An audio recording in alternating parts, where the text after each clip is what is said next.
Hello and welcome to day 3, the final day of the DEY 6th Annual Summer Institute. My name is Denisha Jones, and I serve as the Executive Director of Defending the Early Years and your Summer Institute moderator.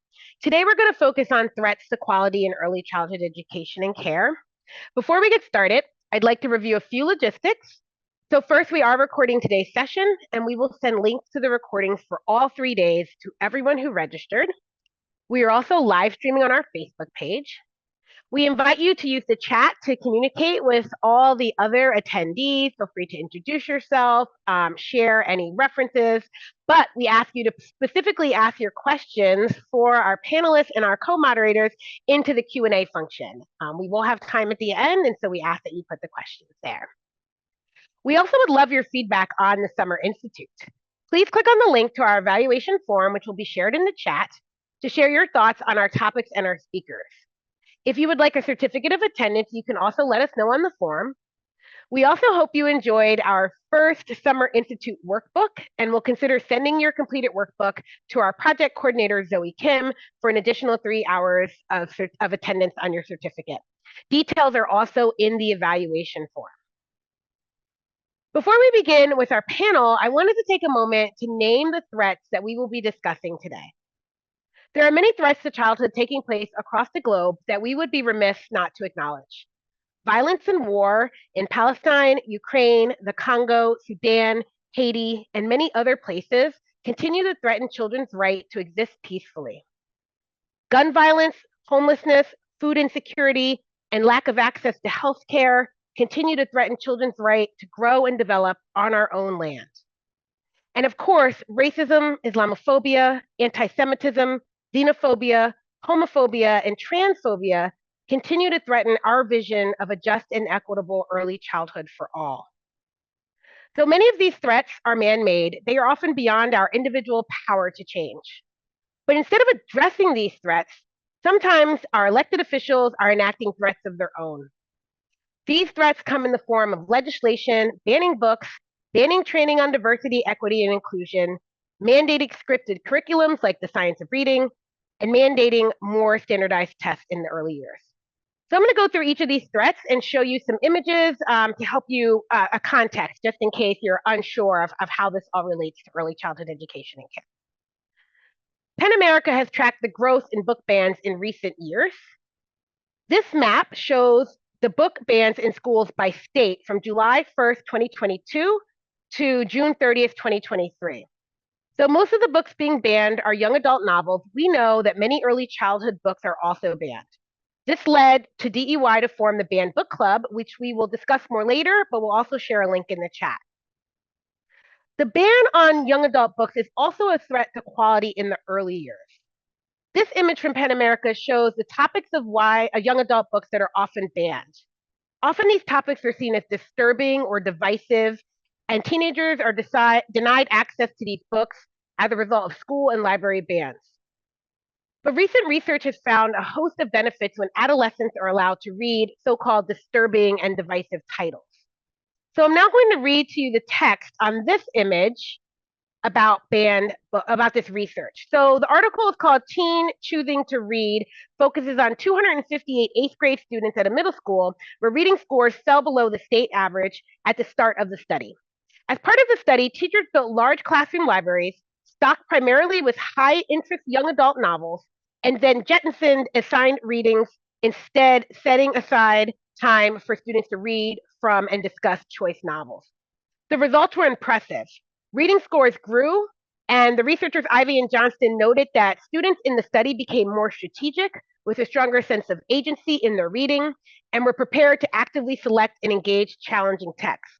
But beyond that, parents, teachers, and students noted that the young study participants grew as people.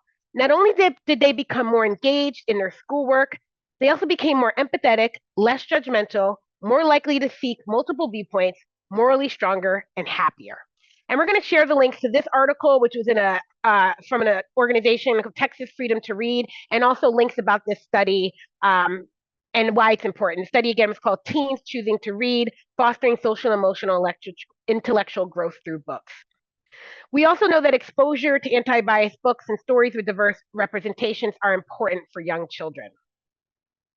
In addition to book bans, we have seen attacks against DEI, also known as Diversity, Equity, and Inclusion Initiatives, leading to legislation that bans teaching the truth about race, racism, and even gender expression and sexual orientation. In this image, NEA reports that since 2023, 8 anti-DEI bans have become law out of the more than 65 bills introduced into various states' legislatures. These anti-DEI bans prevent teachers and other school officials and even government workers from receiving training in diversity, equity, and inclusion, and for Black, Indigenous, and children of color, students and adults to receive the needed resources. This map from the Chronicle of Higher Education shows where anti-DEI legislation is being introduced. Though many of the bills have failed to pass, we must remain vigilant in fighting these harmful attempts to limit children's exposure to diversity, equity, and inclusion. And we must ask ourselves, what impact will these anti-DEI laws have on anti-bias in early childhood education? In 2023, Alabama Governor Kay Ivey ousted the state's early ed director over a teacher training manual that mentioned bias, privilege, and racism. The governor told reporters that educators instead need to stick to the basics of education. Well, anti-bias should be the basics of education in a high-quality early childhood education program, but we now know that it is under attack in states that are trying to ban DEI. Connected to book bans, another threat to quality in early childhood education are mandates to use scripted curriculums like the science of reading. As you can see on this map, over 20 states have passed laws requiring instruction based on the science of reading. We know that scripted curriculums often limit teachers' agency and ability to tailor the curriculum and instruction to the needs of children. Thus, we identify the science of reading as a threat to quality in early childhood education. Finally, we see the increase in testing as a threat to high-quality early childhood education. As academic content continues to be pushed down to younger and younger students, we see an increase in standardized testing in the early years. Recently, there was an uproar in Los Angeles as the expansion of preschool known as TK was tied to an increase in timed academic tests. Thanks to the strong reaction from parents and educators, the tests are now optional, but we know that those who promote more testing will continue to try and make these tests a requirement. Today, we will talk with early childhood practitioners, early childhood policy researchers, and public school teachers to name and interrogate these threats to high-quality early childhood education and care. I am thrilled to be joined by Defending the Early Years co-founder, Nancy Carlson-Paige, as a co-moderator for today's discussion. So great to have you back, Nancy. Great to be here. Thanks, Denisha. And I'm now going to introduce our 3 panelists, and then we're going to get right into our conversation. Our first panelist is Makai Kellogg. Makai is an early childhood educator and equity and diversity coordinator at School for Friends in Washington, D.C. She co-leads the Anti-Bias Early Childhood Working Group through the DC Area Educators for Social Justice.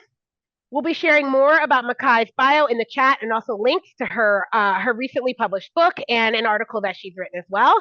And I'm happy to say that Makai is a dear friend, and I'm glad she's joined us today. Our second panelist is Elena. I almost had it. Aydarova? No. Aydarova. See, I wrote it like that too. I'm going to keep working on it. Elena is an assistant professor in the Educational Policy Studies Department at the University of Wisconsin-Madison. Her scholarship focuses on the interaction between educational policy, policy advocacy, and social inequality. And she's written a lot about the science of reading. And if you haven't read her article, we've shared it. We'll continue to share the links to it. And we're really excited to have her on as part of today's conversation.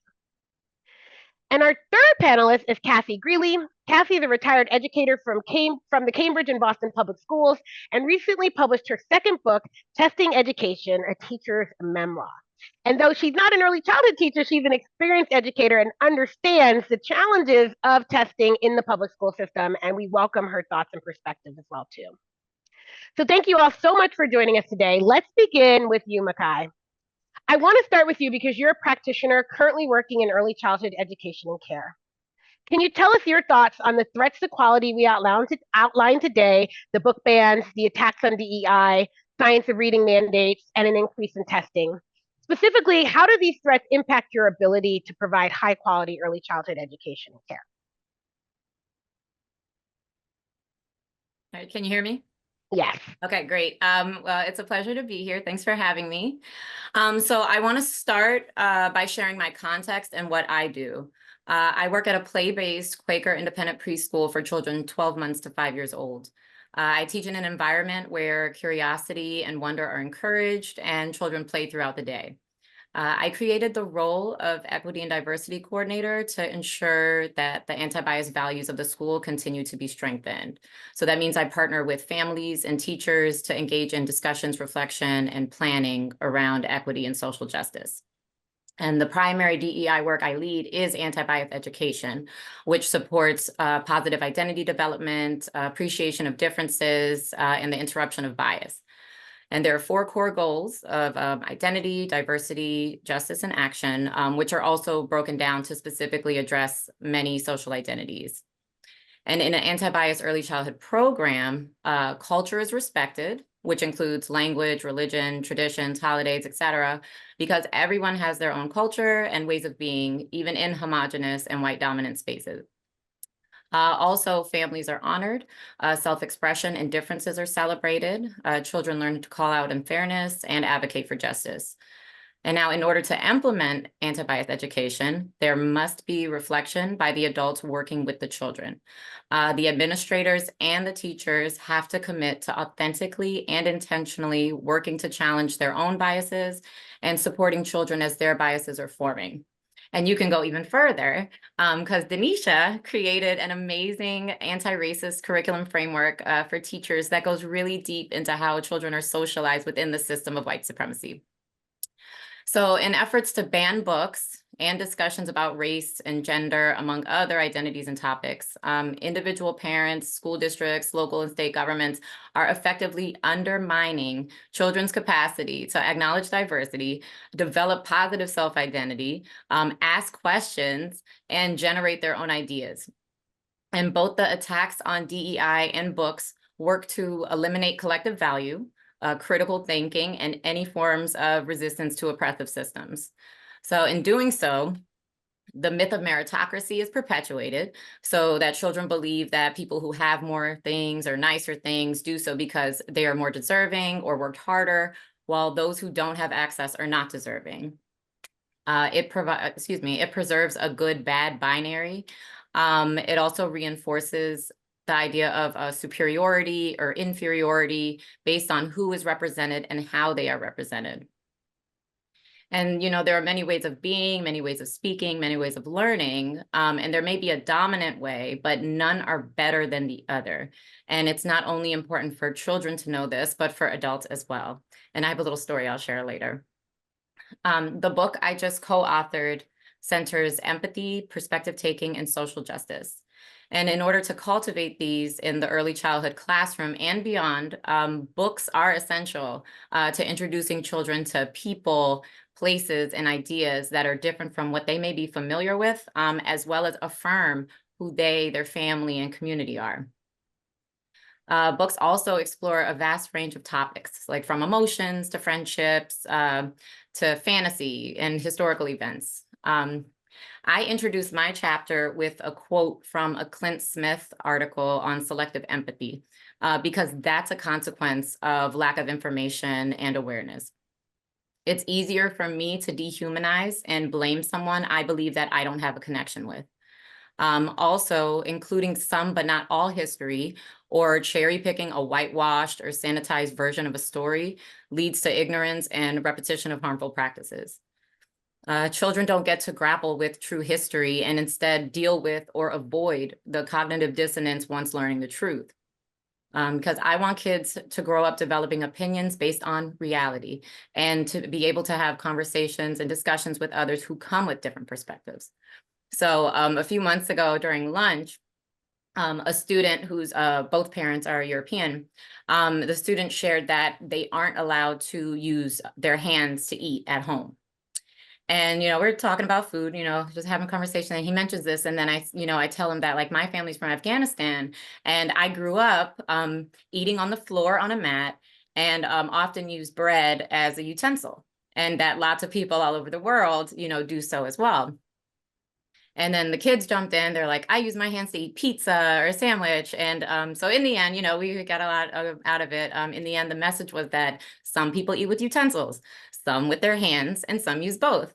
And the conversation was just a natural opening that showed other possibilities to a child who may think that eating with hands is wrong, and judge people that do so. And I'm gonna take a sip of water. Hold on. Sorry. Sure, no problem. Thank you for that great story. It's so easy with young kids, right? Yeah, easier than adults most times. And when it comes to the science of reading, I am not an expert, but I can speak to my experience with literacy development as an educator and as a parent of an almost 5-year-old. My school plans experiential and emergent curriculum based on children's needs and what they want to learn about. I choose books to match my students' interests and across content areas.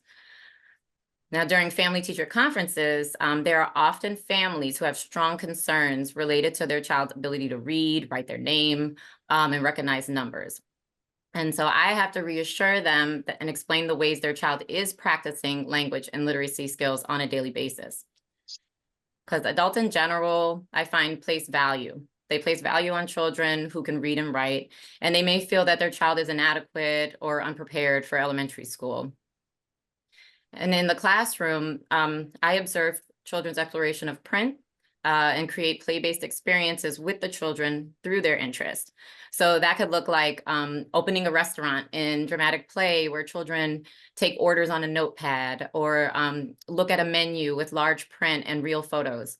Environmental print can be incorporated into games. Books can come to life through drama. So students become the characters, they examine the plot, and they even can change the story. Children learn best through hands-on experiences. And so you can use blocks, you can use your body, you can use clay, you can use sand to make letters so that senses are involved. Also, children see us writing their words and see that we take what they say seriously. And we know that not all children learn the same way. And a strict curriculum that doesn't allow for individualization and penalizes teachers for straying is not going to produce better readers. And banning the books that children would actually enjoy reading doesn't help either. Now, as a parent, my child began reading consistently at 3, with increased fluency by 4, and now at almost 5. She can read all the graffiti across DC, and you have to hide your text messages and your emails from her. Her skills grew organically without any drilling or learning rules. We read books at home since she was a baby, and one day she was able to follow along, through memorization. And then we just kept, introducing new books and moving on. She noticed the patterns of the language, that print represents words, and used illustrations to tell the story. And I also began signing with her very young, and she was able to fingerspell at 2.5 and connect that with letter sounds. She's very musical and listens to and retains information through singing. Like if she doesn't hear you the first time, you got to sing it, and there it goes. She had a personal interest in print and wanted to read. So we supported her at home, and the way she was exposed at school was also helpful. Now, when I think about testing, I'm transported back in time. I grew up attending DC public schools, and where twice a year standardized testing was the norm until I went to a private high school. The teachers really wanted the class to get good scores, and we spent a lot of time in preparation. I learned how to take a test by narrowing down multiple choice options and looking for keywords in a passage. I remember the flashcards used to memorize vocabulary, as well as the stress of performing well. I remember this because it was traumatic in some ways. My issue with testing is the pressure and the internalization that getting things right equates to being smart, instead of focusing on the process of learning and that mistakes are opportunities to grow. Assessment is meant to inform instruction, but teaching to a test is not true education. The tests are often biased and could lead to educators being punished and schools losing funding. Also, when reading and math become the focus, social studies, science, and the arts, they all get lost. Thank you so much, Makai. You said so much great stuff there. I love hearing about your daughter and all the progress she's making and your work at the school. I think it's super important that you talk about the fears and the pressure that parents have around literacy and reading, because I think we have to address those, right? The reason why these people are allowed to push something like science of reading is because there are real fears and concerns from parents about children's literacy abilities, right? And so it's so important to think about those and reassure parents, right, that your child is literate and communicating every day, and all we want to do is support that development is super important as well too. And so thank you for sharing that. And yeah, I'm not sure, I mean, I think in a preschool environment you might not see the testing happening there, but we know it's going to happen as these kids leave your space and go into these public school spaces, and that we're going to see that increase in testing, and that change from assessment to improve instruction to assessment that's used to punish, right? To punish children and their teachers for things that are often outside of their control as well too. Yeah, and I want to share, like, for a while, so the kids that leave my school, you know, some go to public, some go to charter, some go to private schools. And for a while, up until not too long ago, they were required to do something called the WIPSI test, where they're like alone in a room with a tester and have to like complete puzzles and like do all these things. And like if they hit a certain percentile, then the school would like even take the time to look at their application, right? And Wow. so it was really not the best way, because they even found that it doesn't even determine academic success, you know, later on in life. So I'm glad most schools have done away with that in DC. Yeah, those entrance exams are really troubling on a lot of levels. But again, parents who are feeling the pressure to get their kids a leg up in the system are going to look to those environments, those places, and that's definitely problematic. And I know, the increase in testing, Nancy can speak to this, is why DEY was founded. Not just the testing, but the standards, right? The standardization that was happening and what we saw creeping into the early childhood space as well. I'm not, I think I'm, oh, yeah, good. Oh, There you go. yeah, thank you so much, Makai, for all of your comments. I wanted to just, acknowledge that these things that are happening, the book banning, the disciplining of teachers for talking about race and gender identity and so forth, the science of reading, all of these things are coinciding, and it's not an accident. I mean, we're in a period of time of extreme conservative, restrictive education, and these things are kind of lining up and even coming into being at the same time, not accidentally. Yeah. Yeah, Yes. I think it's important to name the intentionality and to name the connections, right? When we talked about science of reading, so we'll get a link in the chat to the DEY dialogue that Nancy and I did about the science of reading, right? You made that connection that you can't ban books. There's got to be a connection between banning books and implementing scripted reading, right? And people are often seeing those as two separate things. But if we don't see them as connected, then we're missing the bigger picture, right? These are not things that just happen, right? A lot of this is intentional by people who have desires that are not aligned with our values, right? And we have to be willing to call that out as well too. Yeah, we absolutely, yes. Yes, and we're going to talk more about that. So thank you, Makai. We're gonna come back. You're going to be a part of this conversation. We're going to have some group dialogue around resistance, right? We're going to come back to things you said, but now we're going to transition, and Nancy is going to talk with Elena about the science of reading concerns. Yeah, I'm honored to ask Elena a question and really curious to listen to what she has to say. Hi, Elena. I just want to thank you very much for your amazing article in the Harvard Ed Review, because I found it and it was enormously helpful to me at a time when I was sort of desperately trying to learn more about the science of reading. And luckily we got you here as a result of that article. But it helped me understand, it gave such a meaningful context and a broader one to this whole movement that it really helped me to see it in a way that is much more holistic than I was able to see from the other things that I could find. So I'd like to ask you, can you tell us how the science of reading movement and the focus on science could actually reproduce rather than disrupt the inequities and injustices we have in education? Thank you so much. Thank you so much for this invitation. It is an incredible honor and pleasure to be here. And thank you for this wonderful question, setting the stage. I'm going to share my screen and I'm going to go into the presentation mode. I hope you all can see my screen. And I just want to share that I'm entering the space as a researcher, as a policy analyst. And so I'll be sharing a story that is a little bit of a backstage story. First, I'll set the context. For many people, the science of reading kind of popped on their radar when Emily Hanford began her reporting, her podcasts that started talking about instruction in schools. She was very careful to make sure she doesn't blame the teachers, but the narrative is basically children are failing. We have literacy crisis in this country because only a third of the children can read at grade level. And the reason why it's happening is because teachers are not using the science of reading, and they're not using the science of reading because they don't know the science of reading, because colleges of education don't teach science. Sociologists of education, policy analysts call this manufactured crisis.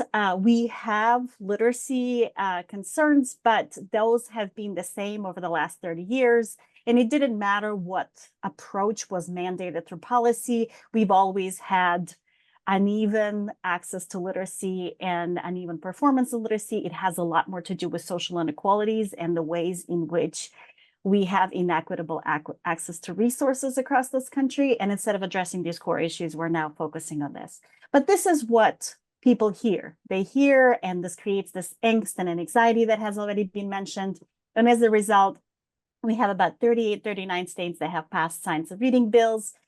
This is by 2023. Numbers are somewhat similar in 2024. And those science of reading bills, most people associate with mandating phonics, or it's about curriculum. But the reality is that these are actually much wider and much more encompassing. They mandate screening assessments and diagnostic assessments. They mandate individual reading plans. Parents have to be notified. There's professional development that is now being mandated. Teachers are now required to pass additional tests that are only based on reading, but there is also other things like mandated coaching, high quality instructional materials, decodable books that have to be used, tutoring that has to be available, summer camps that has to be available, interventions for struggling readings, including third grade retention. So it's much more of a juggernaut than just one thing that you could kind of capture.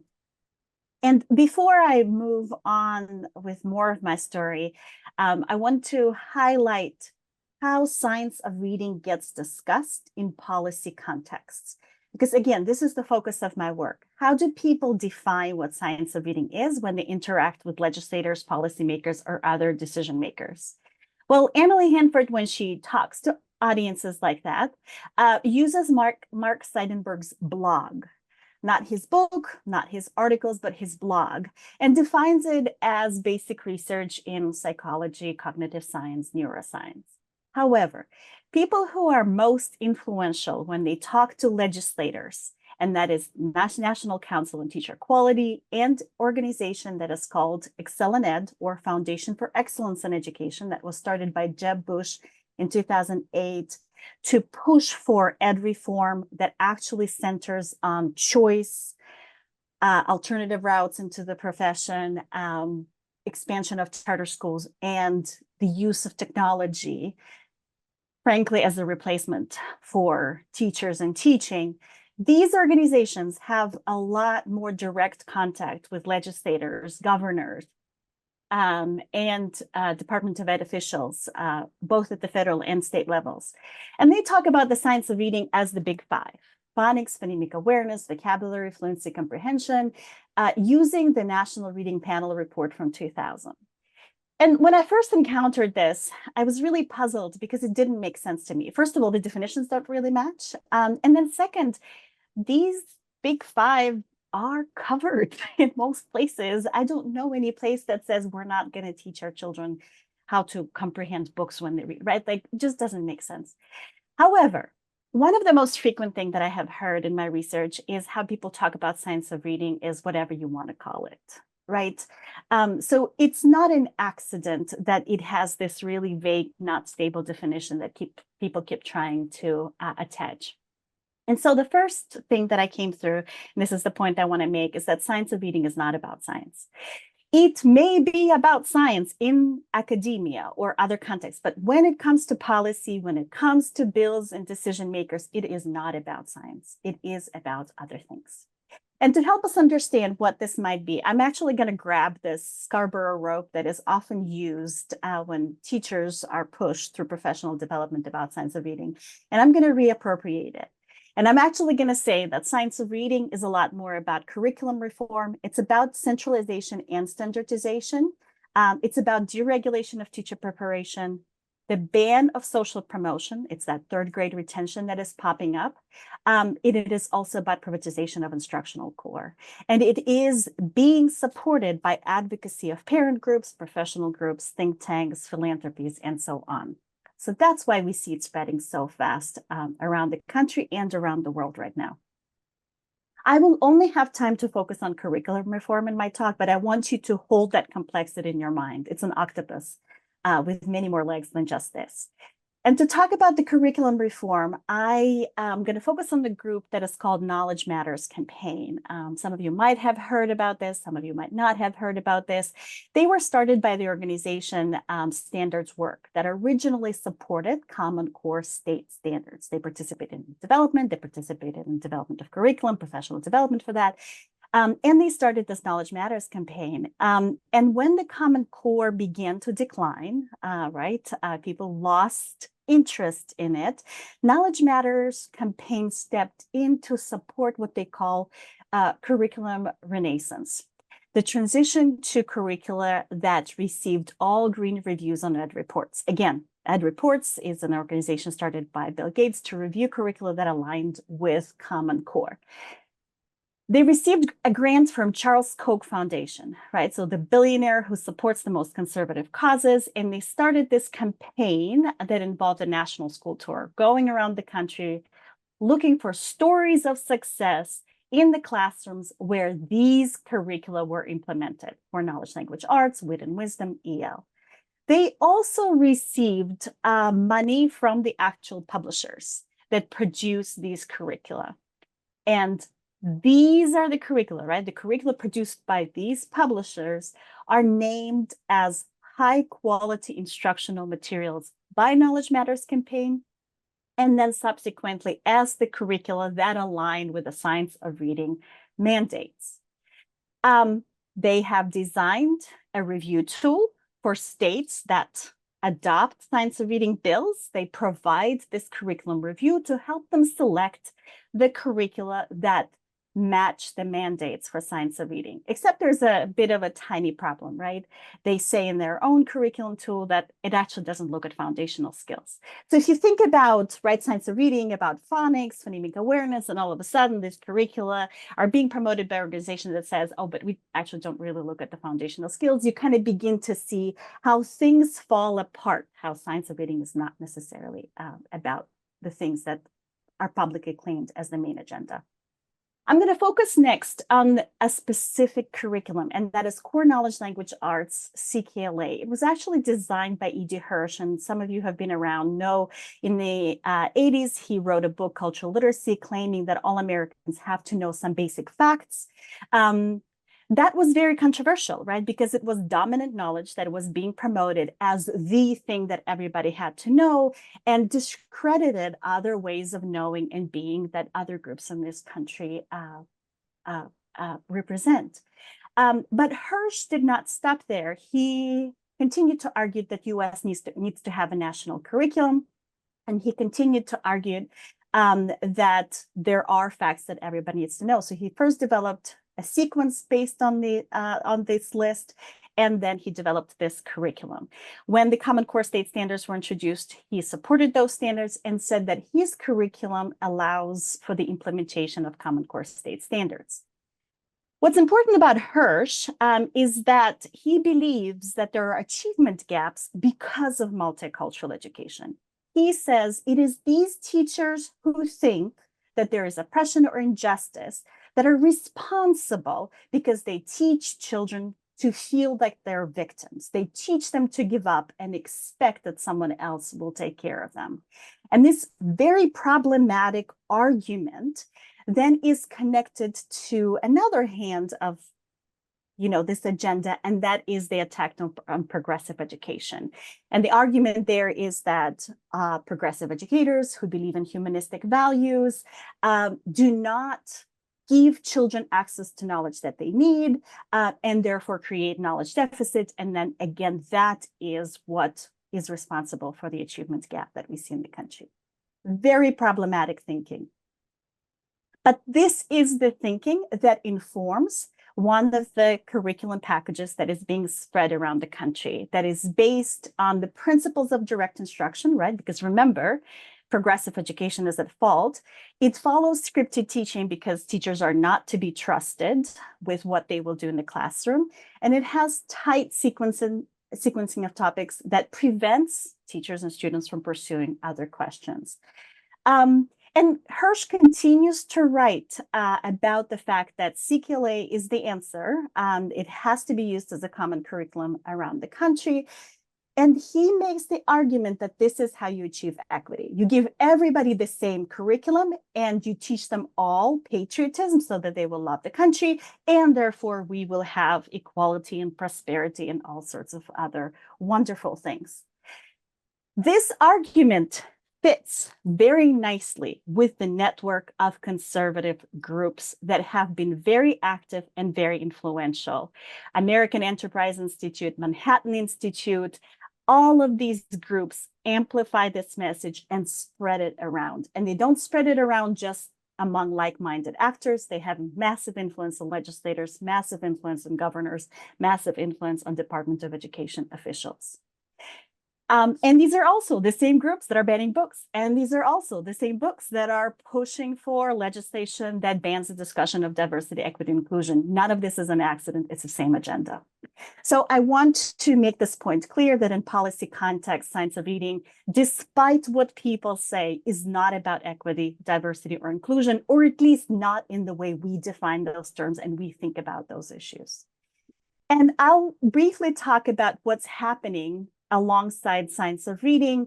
In Tennessee, when the bills were passed, there were textbook approval lists. Amplify CQLA got the major share of the market. And this is based on what districts actually said they would use. In Alabama, the literacy task force that was created to select these curricula actually chose 2 curriculum packages that could be implemented. And in the end, only Amplify CQLA passed the review process, which means Alabama was this close to monopolizing the market with only 1 textbook allowed to be used in the entire state. And in Alabama, that has already been mentioned before, it's a very conservative state. So there, the backlash against it is that CQLA is too progressive. But nevertheless, this is a very important pattern. And again, it's not an accident. CQLA, designed by Hirsch, is now included on state-approved ELA lists in at least 18 out of 28 states that raise questions about materials in alignment with science of reading. I think if you do more digging, you will find a lot more states that are now incorporating this curriculum. This means that Amplify is reporting record high profits. They are offering the curriculum and professional development, as well as tests, as well as parent notification tools. They are bringing in a lot of money, and they're connected to venture philanthropies and traditional philanthropies that are supporting their agenda. So this is the third point that I want to make, that science of reading is a strategy for market capture. Ultimately, it is about profits. It's about ensuring that only certain products enter the market and control the market. I'll close with a couple observations, and that is the fact that conservative thinkers that are really influential are using this to standardize more than just curriculum. Robert Pandisio has been writing about how there needs to be common curriculum around the country, aligned with how teachers are trained, aligned with the licensure strategy, and he calls this a virtuous circle. So all of those things have to be tightly connected and frankly produced by the same organizations. So you'll see some of the companies that take science of reading brand offering whole suites. They'll do the core program and intervention program and teacher professional development and everything aligned with it. Again, it's about control of the market and control of profits. But this encompassing control extends deeper. I did observation on State Policy Network. It's a network of over 50 libertarian think tanks around the country, supported with Koch Foundation money.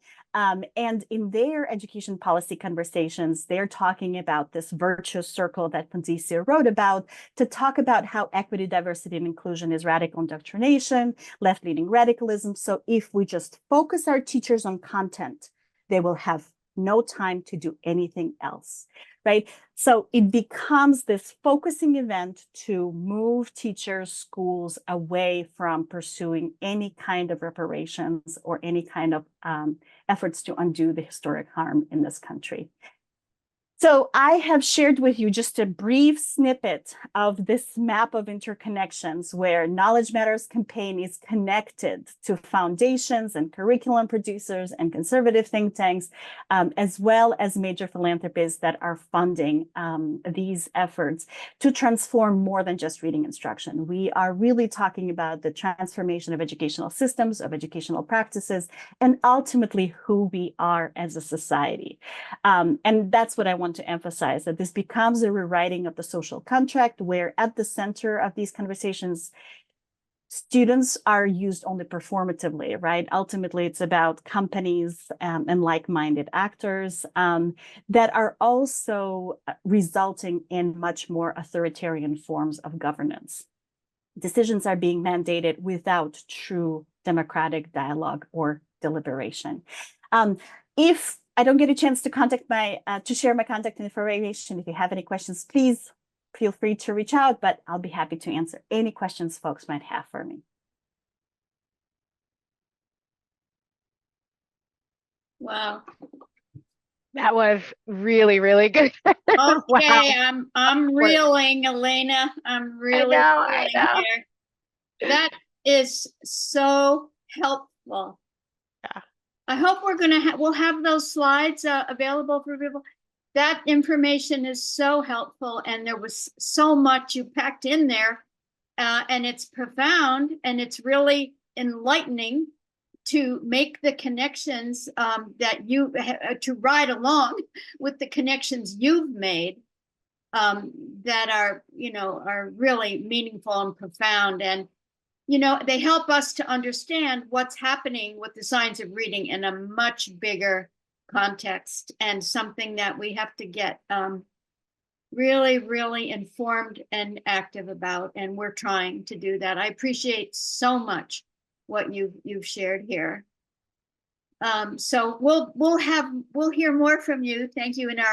In our conversation, we'll go to Kathy's question now and Kathy's comments, and hopefully she'll have a chance also to dialogue with Elena. So Kathy, I get to say she's a friend of mine, but I'm neutrally saying I'm holding up her book, which doesn't show. Oh, I have to put it to me. Oh, yeah. That's so funny. Yeah, the background. Okay, watch magic, everybody. Woo! Okay. She just wrote this amazing book. Whoops, I have to do it this way. It's called Testing Education. We have it. It's just recently published. She did a wonderful book talk in our area that was attended by so many people, and a journalist interviewed her. It was brilliant. And this is a teacher's memoir of what Kathy observed and experienced in the schools she taught in the school communities she taught in, what happened for teachers, for students, for families during the last 20 some years of the education reform movement, and how it so profoundly affected the quality of education and the experience of school for so many young people. So Kathy, and a lot of it is about, the book's Testing Education, a lot of it is about how testing was such a major part of this, the harm that really came out of ed reform. So Kathy, can you tell us how you think an increase in testing in education threatens the quality of early childhood education? Thanks, Nancy. I just have to say I am utterly reeling from Elena's presentation. And before I say anything about what you just asked me, I'm just absolutely speechless because I too have been, ever since I heard that Emily Hanford podcast, I've been trying to figure out what is this thing and where is it coming from? And I knew instinctively it was not good. And I have been looking, and I've started reading your Harvard Ed article, and I encourage people to read it too. But you said something about in your last slide about how there's like this idea that there's no time to do anything else. And that resonates so powerfully for me because I see teachers working, it's like an assembly line, like a speed up on an assembly line. It's like, Frederick Taylor all over again. And people trying to keep up with all the little tasks and all the little data and all the little forms you have to fill in and all the little tests you have to give and all the boxes you have to check. And I'm a middle school person. I was actually surprised when Denisha asked me if I would be come to this conference. Totally honored and pleased, but I was like, but I'm a middle school person. She said, no, you should come. But I used to teach the Facing History curriculum, which taught about the Holocaust as a study in human behavior, kind of looking at the Holocaust as how did good people do really horrible things? Or maybe they weren't all good, but how did a so-called civilized country allow these horrible things to happen? And Elena, when you spoke about the no time to do anything else, we used to read an article with our students called No Time to Think. And it was someone reflecting back on the takeover of Nazism and totalitarianism in Nazi Germany. And the strategy that they described was we had no time to think. Things were coming right, left, you had to do this, so I think it definitely locks into a very serious issues for our own society about what kind of country we want to be. And so now I'll talk more about, I will just say I worked as a middle school teacher. I taught humanities, 7th and 8th grade humanities for many years. And then in my last 8 years, I was the literacy coach in my building. And when Nancy and Denisha first asked me about this question, do you see any impact on, how does testing influence early childhood? I guess I first wanted to say there are many kinds of testing or assessment. There's constant assessment in every classroom. And I think we have to really make a distinction between testing and particularly standardized testing from assessment, which is really positive and good and important, of how we gather, how do we know what kids know? And but I thought immediately about this thing that happened. My office as a literacy coach was next to the kindergarten, one of the kindergarten classes in my building, which was utterly fantastic. And I remembered going in to visit the kindergartners one day, and the kids were a lot of the children were holding their pencils like in a fist. And the teacher was very carefully, kindly going around and saying, you need to hold the pencil this way, not in your fist. And she would correct them and then move on. And then the kids would go back to using the pencil in their fist. And so I decided to ask our occupational therapist about, I said, why do you think this is happening? And what do you see here? And she said, Kathy, they should not be doing this. There is no reason why kids should be in kindergarten sitting at desks, trying to write their letters, trying to hold a pencil. This is why they should be doing finger painting and clay and pinching tissue paper. And as a non-kindergarten teacher, I'm like, that's why you guys do all that stuff? And she's like, yes, that's all educational. It's about building strength. It's about building fine motor skills. It's about building, but teachers are being pushed because of testing that starts in the upper grades, but has been pushed down further and further and further into kindergarten and even into preschool. And so that we're expecting children to be able to read by the end of kindergarten, not by the end of first grade or second grade. My daughter did learn to read by the end of kindergarten, one of them. The second one didn't learn to read until she was the end of first grade. And their cousin didn't learn to read until the end of second grade. And he is now a very high-powered lawyer, and it didn't seem to hold him back too much. So I think it's really, well, I want to share one more story, which is I live in Massachusetts, and in Massachusetts, we have a statewide test, as many people do. It's called the MCAS, and it has ruled our lives as from starting, especially with No Child Left Behind in 2002. And that's part of what my book is about, that last 20, 25 years of how testing hasn't just focused on testing, but it's impacted our curriculum. It's impacted our instructional approach. It's impacted our how schools are run. It's impacted how parents have access to schools. It has impacted every aspect of what school life is. And I think it has happened so gradually that people don't even understand the extremity that we have gotten to just in the last 20 years.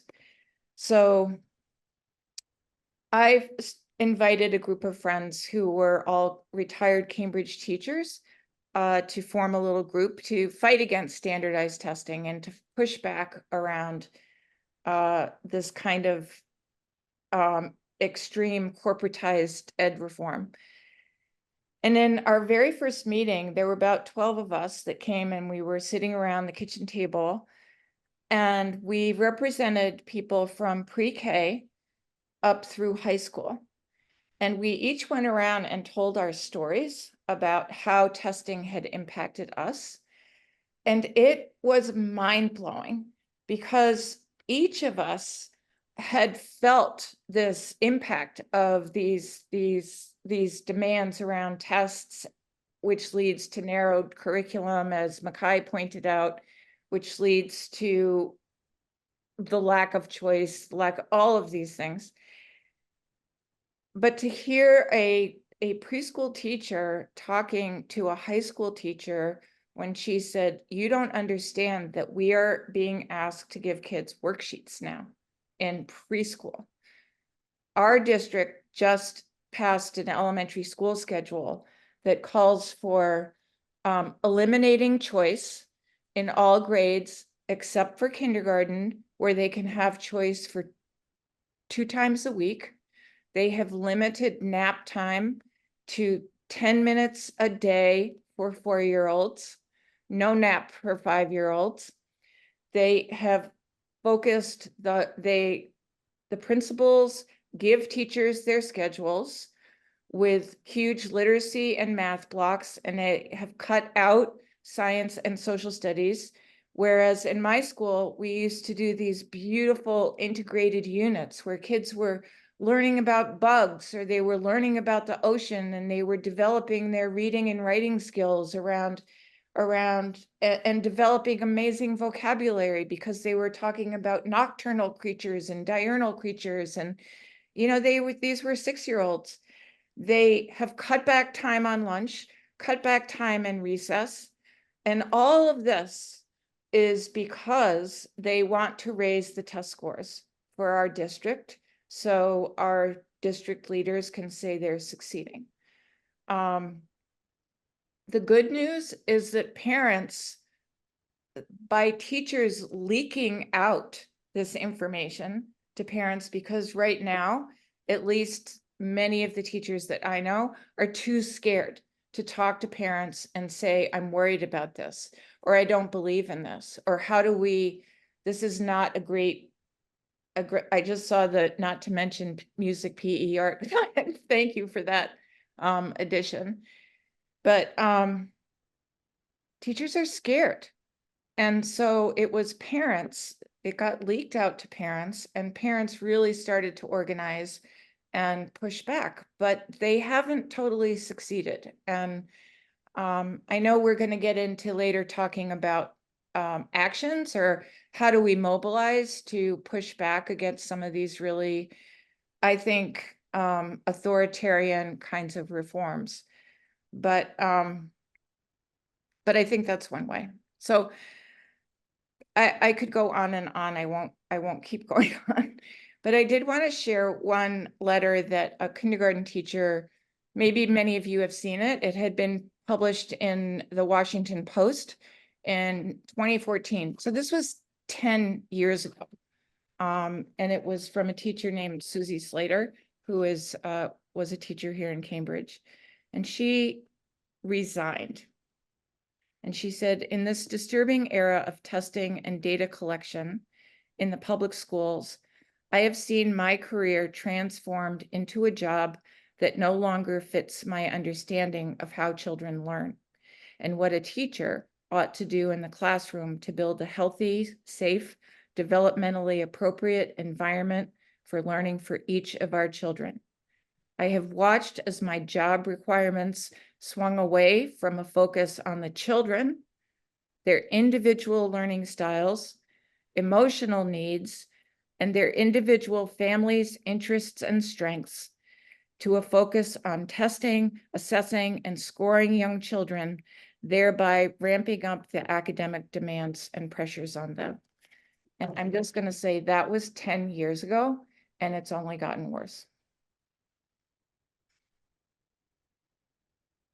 Thank you so much, Kathy. I'm still like blown away from all of your talks, right? What Makai setting the stage, what it looks like in practice, Elena, and the policy connections we just have to know and understand, and your direct experience as a teacher and a literacy coach, and what teachers are seeing and feeling is just super important to set this context as well. So thank you so much. There's lots of stuff happening in the chat as well too, and people are definitely asking questions. Again, if you have questions directly for our panelists, or please put them in the Q&A. It's harder to scroll through the chat. We're going to get to those in a little bit. But I just wanted, before we start talking about how we resist, I just wanted to see if anybody wanted to chime in to anything they heard, because we heard so much from Elena, and I was just smiling ear to ear. Like, that was just, people need to understand, it's just so important to see.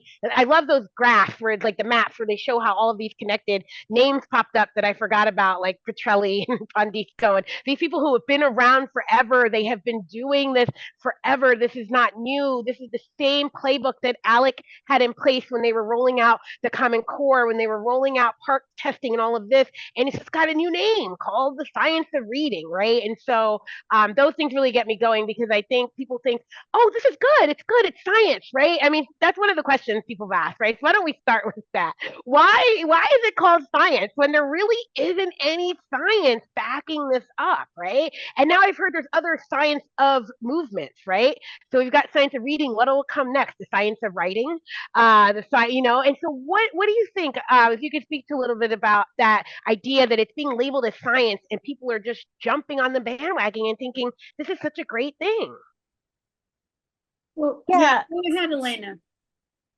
Yeah, so I think so there's so much to say about this, but I think partly what is happening is that there is a group of neuroscientists that have done brain studies that show which parts of the brain get activated. And the interesting thing is that when you try to read those studies, right, they're written in such thick jargon that even if you have a PhD, you still need a dictionary to get through this, right? But it has that authority, right? Like that sense of, well, this is a fact. If there is this picture that there is this brain and there's this yellow, that must mean something. The truth is that, just because brain gets activated in a particular way when the child sees a particular letter on the screen doesn't necessarily mean what has to happen in the classroom and what happens in the child's brain when they're interacting with the teacher, with their peers, with other things, right? And that's one of the gaps that exists. But again, the important thing here is that, but it sounds so convincing. And the next thing that it does is that, when you say you are pro-science, then if anybody asks questions, right, or says, wait, what does that mean? Then they can be so conveniently labeled science deniers. And so, part of what these groups have been doing for a good decade, if not more, is positioning colleges of education, literacy researchers, and so on as science deniers. So then what happens in policy contexts is, somebody from the National Council of Teacher Quality or from Foundation for Excellence of Education shows up with a model bill and they say, we have to have science of reading. And if ever somebody shows up and says in their testimony, I have concerns about this, what does the lobbyists from Excel and Ed or NCQ say? They say, well, that's a science denier, right? Like they're denying the evidence. They don't know the science. We've known this for a long time. They don't know what they're talking about. And that's part of this authoritarianism, right? Because we no longer have democratic deliberation. That's part of what I've been analyzing in my studies is what happens in these public conversations when teachers come and they say, you are putting in standardized curriculum, you're putting in testing requirements, this will have negative effects. And the response is, but you're responsible for the crisis. You are the one who did not teach our children right. You don't know the science, you don't know the evidence, and therefore you don't have anything worthwhile to say, right? So there is this elimination of opposition that strengthens the science group and then weakens any effort to try to disrupt that language. And so ultimately, what's important about this is that it's performative. And I know there are people in many rooms where I present my work who are like, but I have a colleague at, and they will name the university. And I will say, yes, I understand there are academics who are doing great things. And perhaps we should learn those things. But in policy context, it's a very different conversation. Those academics are rarely involved in any of this. And even the scientists who originally supported the movement, like Mark Seidenberg, who was kind of the face of this movement, and I cited him as the person that gets cited by Emily Hanford, even he himself stepped back and said, wait, what is being promoted is not science. And I also just want to highlight, right, like in his work, he actually talks about the importance of oral language development. And he says, the push should be not to teach kids to read earlier. The push should be to support their development of oral language skills. So early education should be about dialogue and storytelling and poems and songs so that they have this sense of what rhymes and so that they're playing with it, right? So that they have richer vocabulary so that when they go to kindergarten or first grade or whenever they actually are exposed to print, then they have a very different experience with language and with print. Well, that insight from the scientist is nowhere in any of the bills, right? And that's why it is, again, performative rather than actually substantive. Because there are some insights that we could have gained from the science itself.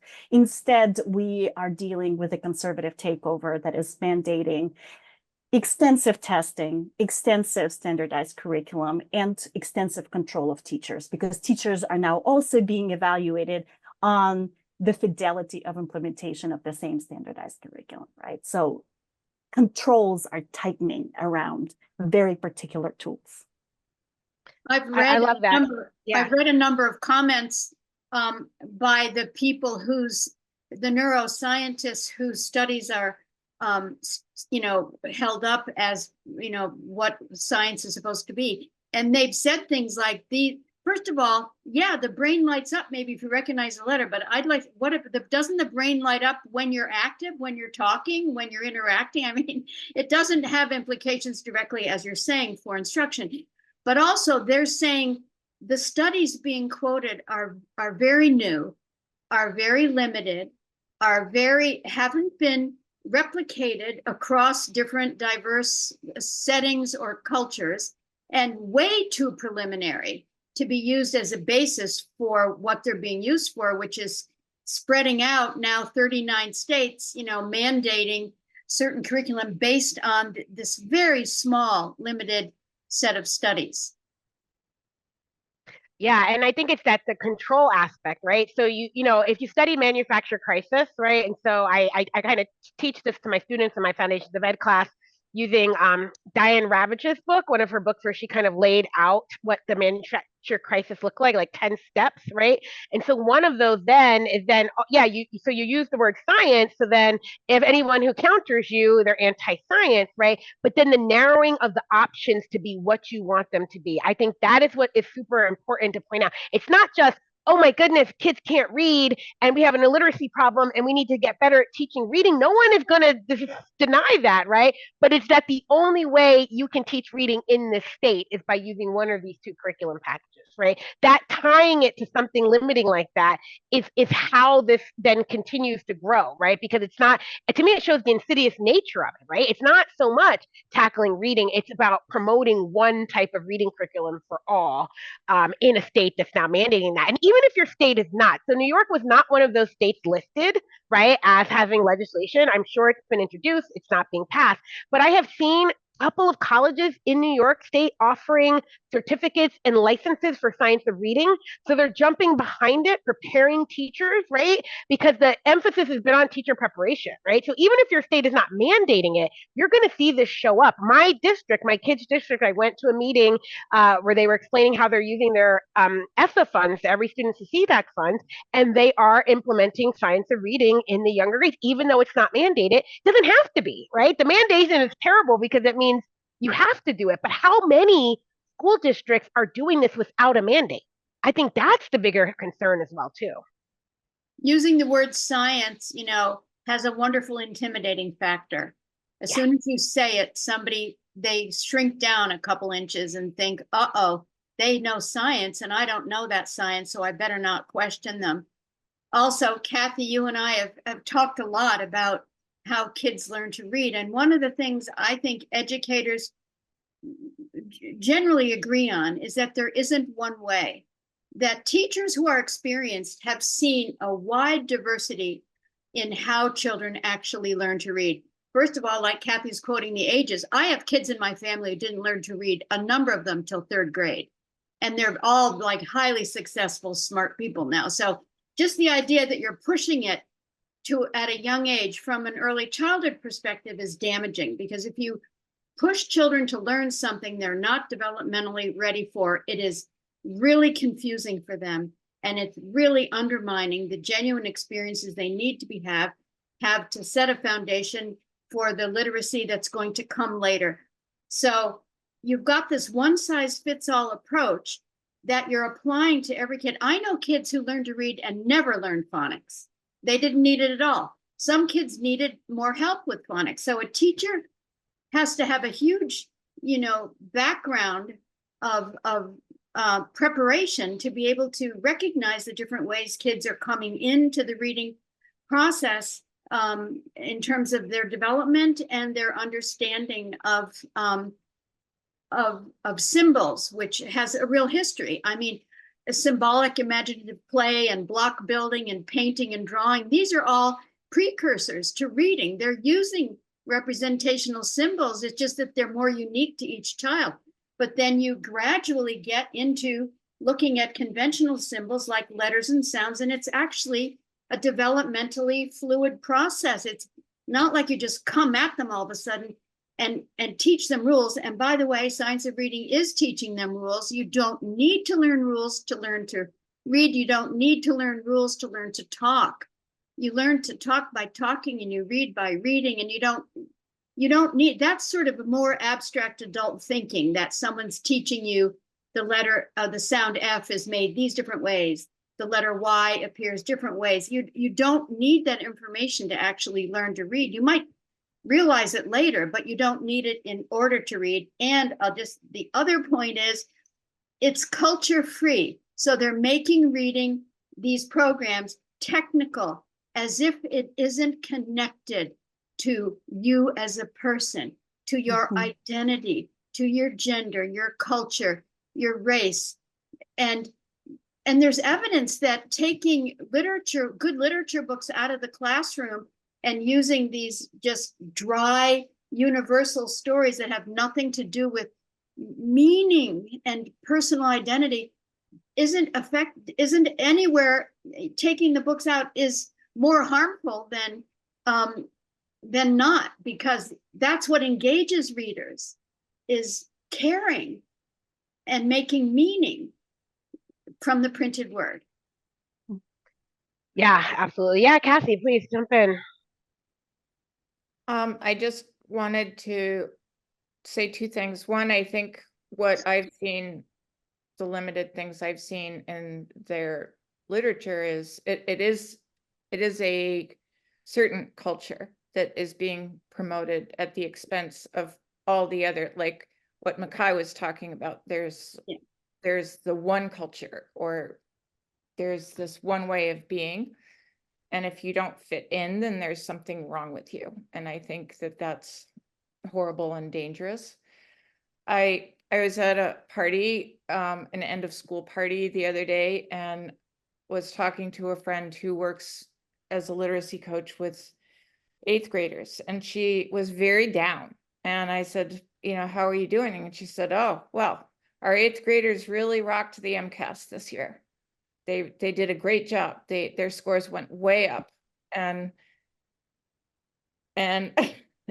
she was like, yeah, we really nailed it this time. And I said, so do those kids really enjoy reading?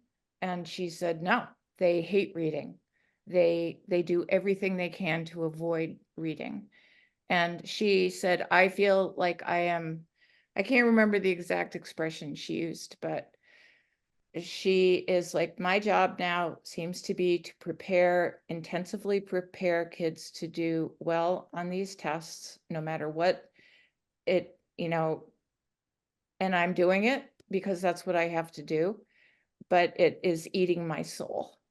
And I'm sure it's eating the souls of the students as well. So.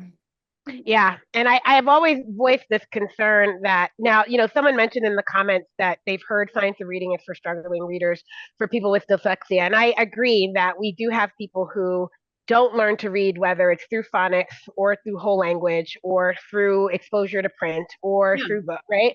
Some people absolutely struggle with learning to read for lots of different reasons. I don't think it's necessary to say based on test scores that if you're not reading proficiently, then you're a struggling reader, but that's another part, right? But we do have reading issues. And I agree, we should do whatever it takes to support those students and their families, right, as they're learning to read. And teachers should be able to feel like that they could help them in ways possible. But that's not what we're talking about. We're talking about an entire state legislator saying everybody has to learn to read this way. Not this is a program that targets those who are struggling reading. No one would be opposed to that I know of in this group right here. We wouldn't be opposed to a state law saying, if you have struggling readers, please try this program and help them. No. That's what we do. But this is saying everybody has to be taught to read the same way. And that's problematic, right? But I also think that it takes away the joy and love of reading. So Makai told us a really great story about her child who learned to read early on through no pressure, through a desire. My mom said I used to sit at the table staring at that newspaper, just trying to figure it out. Like I wanted to read so much that I would just stare at print. And she said, you look like a little reader, and you would just sit there and you would flip the newspaper and just try and read, right? I very much wanted that. And so I had this connection, but that desire led to a joy, right? I read for joy and pleasure because I love to read. Makai's daughter is going to read for joy and pleasure because she loves to read But as Kathy just said, most of the children we are pressuring are never going to read for joy or pleasure because they have no desire to, because reading has been something that was done to them, that was harmful, that was laborious, that was done before they were ready, that has no meaning other than taking a test, right? And I fear that is a huge problem in all of this work, right? That we are going to take away the natural joy that should come, that children should say, I want to know what this says and like help me, right? Like reading should be like, yeah, I'm sure you've seen it, Makai, when a child who has no interest in reading is like, hand you this, or they want to write a letter, they want to do something, and they want to use those skills, and they're kind of open to kind of learning it. So I think we have to get back to that as well too. Elena, go ahead. You're muted, Elena. There you Yeah. go. Yeah, sorry about that. I'm trying to speak and send a message at the same time. So this is an interesting thing. Everybody talks about National Assessment of Educational Progress, NAEP scores, right? As this is the sounding alarm. You see the decline in scores. The same assessment actually shows that in 2012, there were about 26-ish% of students who read for pleasure at the age of 13. And now there's only 12 or 13. I posted the exact quote from the website from them, right? So this decline in reading for pleasure is dramatic. And think about what it means that only 13% or 12% of 13-year-olds say they read once in a while for pleasure. It's actually a really horrifying statistic, but we don't talk about that, right? Like we talk all about decoding and other things, which is really problematic. And we certainly need to be thinking more broadly about these issues. But I also want to connect also with what science does with the comment that Kathy made. And I really appreciated her bringing in that connection with a memoir from the fascist Germany, where teachers were saying we don't have time to think, right? Because part of what is happening is also the politics of distraction. Because what happens is, we have people who will say, well, I believe in the science of reading. And somebody says, well, I think it's problematic. And we end up fighting with each other instead of saying, wait, what is behind this, right? And the same thing happens with DEI, right? And there are people who say we need to make sure that we train our teachers to really check their assumptions, check their biases, really pay attention to how they're building relationships with different students. And then there are people who come in and say, oh, I think this is indoctrination, and we end up fighting with each other. And this is what is helping the conservative movement win this war over more than just reading instruction. And I think like this is really important for the audience to take, even from the 3 days of the Institute, is that there is collective good. We cannot live as a democracy if we are not committed to our shared well-being and our shared future, if we are unable to engage in a dialogue and conversation. And these plans of these attacks, agendas, they end up dividing us and distracting us from those who are a lot more coordinated, a lot better resourced in how they are promoting these campaigns, and are a lot more strategic, right? The conservatives are playing the long game. They have had the vision that public education has to be taken apart 20 years ago, 30 years ago. Guess what? It's 2024 and they're succeeding. And unless we learn not to get distracted and actually say, we have a vision where we are pursuing education that humanizes all of our students. We are pursuing an education that teaches our students that democracy requires that we speak we speak across difference, and we share conversations to build a collective and shared future.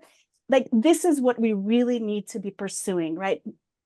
Paying attention to the politics that distracts us, but also pursue a shared vision that brings people together in a conversation and allows us to build collectives and coalitions that would resist what's happening. And I just want to acknowledge, I was born in Russia, right? And it terrifies me to no end to be writing articles where I'm comparing what the reforms that are happening in Russia, and I'm seeing the same patterns of reforms happening in the United States. And this should be a warning signal for all of us that we need to come together for not a fight, but how can we come together to fight against those who are actually undermining what is happening? That is- one dimension of, thank you, Elena, that's really insightful. I appreciate it. There's something you've alluded to in the beginning that I wanted to ask a little more about. I don't know if anybody ever read Naomi Klein's book, Shock Doctrine, but the concept is very helpful. Mhm. And it's something I think about a lot because I think while she was addressing it internationally in countries where there's some kind of a crisis that then allows extremist conservative political movements to enter in and take over, I'm wondering about this idea that we're always told there's a reading crisis. There's a reading crisis. There's a reading right. You have to fix it. So we have to enter in and come with this one scientifically based, evidence-based approach that everybody has to use. And it seems kind of like shock doctrine to me. And I would like to know, because I keep hearing there isn't really a reading crisis. And I bet you know more about this, Elena, or maybe others do too. But Well- what is the real truth about this? I would love to hear Elena's point of view. I just want to add, and I can't remember where I heard it from, right? But because I don't like to say, we have an illiteracy problem based on test scores, but someone was actually looking at the test scores and they said, actually, what's keeping the test scores down is that the more well-resourced children and families are doing so well. The gap is coming from that end, right? You cannot close the gap unless you stop the people at the top from doing well. And we're not going to hold up the wealthiest kids in the world and say, stop doing well on tests, right? But it's their growth that's widening the gap, right? And so we get caught up in this idea that our kids are struggling, but no, they can't catch up to people who have all the resources in the world to stay far advanced. And that's what they want. They want those kids to stay far advanced than everyone else, right? So I'll look for that information. And I don't know if you have, if Kathy or Elena or even Makai have anything else to share on that, but I think it's a super important point, right? That the tests don't really tell us what kids can't do. They tell us who has most advantages and who doesn't. Yeah, I'll say that one thing I did research in grad school on is like home literacy environments, right? So even if like you're not getting the best reading instruction in school, like if you are able to be read to, every day, or, have certain experiences related to books or going to museums or et cetera, like it truly supports, everyone's literacy development. And then in terms of the disconnect between socioeconomic status, I like childcare is not cheap, and folks that can afford to send their children to play-based programs, for example, do get that benefit. Like I have families that are paying for their kid to be able to play in a box at school and get everything out of that that's joyous and wonderful and all the skills that come with that. Whereas at a lower resource program, they may be sitting at the table with a worksheet, and we have to look at, what's going on with that as well. And also, I remember being in high school, because I'm thinking about like the SAT was like the last standardized test, or the Praxis or something. But I went to a independent private school where families could afford to spend over $50 an hour on SAT prep, right? And so there's imbalance all over the place. Absolutely. I also want to say, I think that the whole push around standardized testing was kind of the first round, or the first barrage to attack public education. And I think that it has been used to say that there's a crisis when there is no crisis. First of all, we know standardized tests are not very valid forms of really assessing student learning. We know the racist history, which Denisha, you've shared on many times, about, the roots in the eugenics movement and beyond, and continue to be used that way. But I would also say they're utterly arbitrary. So that, like, when we were in Massachusetts, when we had the MCAS, and actually not that I thought that there was some closing of the gap between white and children of color in Massachusetts schools. And then they brought in the park, and then there was a big debate about the park. We never seriously adopted the park, but we came back with MCAS 2.0, which is the park in disguise. And if people don't know about the park, they should just ask. But it was what ended up, I remember sitting in on a call with the Department of Education because I was responsible for giving these tests out in the school. And they said, we just want you to be aware, be warned that when you get your test results back this year, they're going to be bad. Because this is a totally different test than what we've been giving. It has a different, it was different in many different ways. But it looked like one year the kids were, at this level, and the next year they suddenly dropped. And it had to do with the test. And then this year, it had happened last year, the Board of Education in Massachusetts decided to raise the cutoff scores for kids to be able to pass the MCAS. So nothing has changed, but the pass rate is higher. So therefore, more kids are going to fail. And we have to share this kind of skullduggery. I just think it's so sketchy and terrible. But to remember, testing was a way to create this idea that our public schools were failing. Our schools are failing, and therefore we have to limit teacher unions. We have to limit choice. Not that kind of choice. I just think we can't listen to teachers anymore because all they care about is their jobs. And then the kind of barrage of attacks that you named in the beginning around book bans and attacks on equity and, DEI programs. And we have to privatize too, privatize schools, put in charter schools, put in voucher systems. Yeah.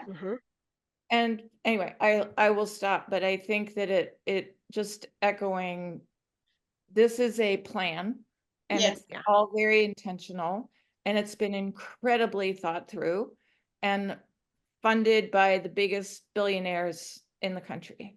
So yeah, it was a super key point to that. And yeah, I love how you talk about how the metrics just changed, right? During COVID, we kept saying learning loss, learning loss. Learning loss is only there if you don't, like, school stopped. Why didn't we change what was happening? I was interviewing teachers about COVID, right? And so we did our first round in December 2020, right? So we wanted to see how the school year ended. And so we came across from all these teachers saying, we ended the school year without covering this chunk of the curriculum. Yeah, right? Everybody did around March of 2020. Okay, so school reopened. What'd you do? Nothing. So you didn't make any changes. You weren't told to say, all right, we can't go back into teaching our regular September curriculum if we only got through no, they were like, oh, it was no big deal. I mean, I had chemistry teachers, physics teachers, all sorts of teachers saying, oh, no, so you created a learning loss because you didn't adjust for the gap. You did not teach any type of new curriculum at this for 4 months or whatever the remaining of the school year was, but then you just started the next year like there was that's a choice, right? That's an intentional decision to not change anything, but then say, but there was loss. There was loss. How was there loss if you didn't all you had to do was adjust and and some did. A lot of teachers told us how they adjusted. They looked at the end of the year English language arts curriculum. They looked at what wasn't being done, and then they revamped going in to the next year's school curriculum to make sure it aligned. But those teachers had the agency to do that, and they were very few in our study. Most of them were not able to do anything around the curriculum, around what was being taught. They just had to follow the mandates, right? And so I think that's a really important point. Elena, I noticed you were ready to say something. Yes, please do. Yeah, I really appreciated how this conversation has really talked about, and I'm just going to name it, growing social inequality, right? Our crisis is actually the moral crisis of not attending to the needs of our most underserved communities. Yeah. That's where we should really be examining our hearts and souls and rethinking how we approach life, right? Like, we've learned to turn our eyes away. And this is, I want just to name this, right? Because we are facing a hyper-individualist, hyper-competitive environments, growing social inequality, and growing social precarity. And what is happening is resource hoarding. So when we are talking about gaps, as Gloria Latson-Billings says, it's about debts, right? Mhm. If it's parents who are saying, I want what's the best for my child because I want them to advance, and I'm going to make sure that everything that, I can do to give my child the best opportunity, it does create the environment where parents are pushing for things that's best for them, but not for other kids. And this is not okay. And this is where we really need to be having more conversations as a society. And again, I go back to this, we don't have a future unless we learn to really understand that we have collective commitments, and we are responsible for each other's well-being. And back to my point about politics of distraction, right? Like, we're so focused on the crises and teachers not doing their jobs, but the resource hoarding at the top with billionaires reporting record high, accumulation of wealth that they cannot do anything with, that is not taxed, that is not being siphoned back into the social fabric of the society. That's where the conversation needs to happen. And the last point that I will make is that a lot of it is about the deteriorating social safety nets, right? So many families are living on the edge of precarity, not being able to pay the rent, not being able to feed their families. That's really problematic. And again, these are the things that we don't talk about when all of the, as somebody in one of the interviews that I conducted said, science of reading took the air out of the room, right? When all about the reading crisis, all these other issues that really need to be attended to, and that being left out of the conversation. And that's really troubling. Can So I true, so true. Yeah, go ahead, Kathy. just want to add one more thing? I've been interested in the schools in Finland when they were at the top of the international whatevers, and have read some about the schools, and have read Pasi Sahlberg's books and listened to him speak a few times. And he was one of the architects of true education reform in Finland, which took 20 years. And he talks about all the steps that they went through of kind of building consensus around vision, and really training teachers, and really building a strong collective body of knowledge that was rooted in people really knowing what they're talking about. But then he says, and we did all these things and they were really important, but you know what was really important in Finland is we closed the equity gap. Right. That's exactly right. Reduced the equity gap. Yep. We have the smallest of any,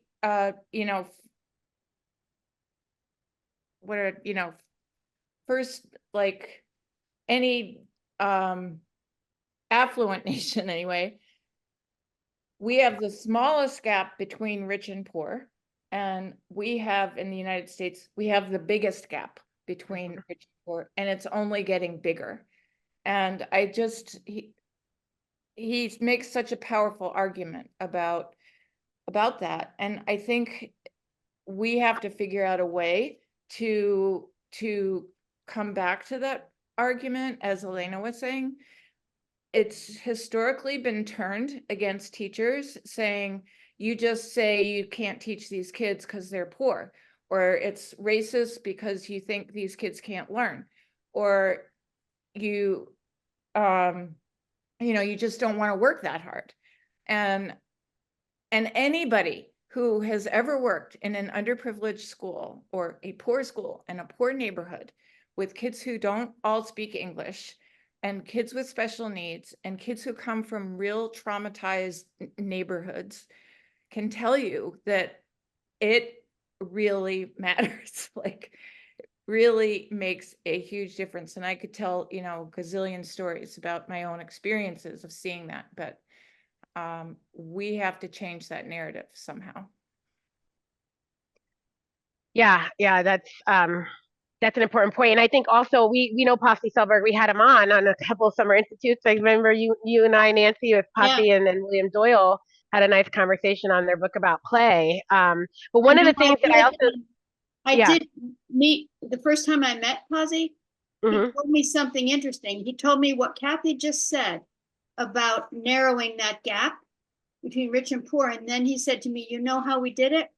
We brought women into government half of the positions in government are women. And that's how we did it. And so just saying.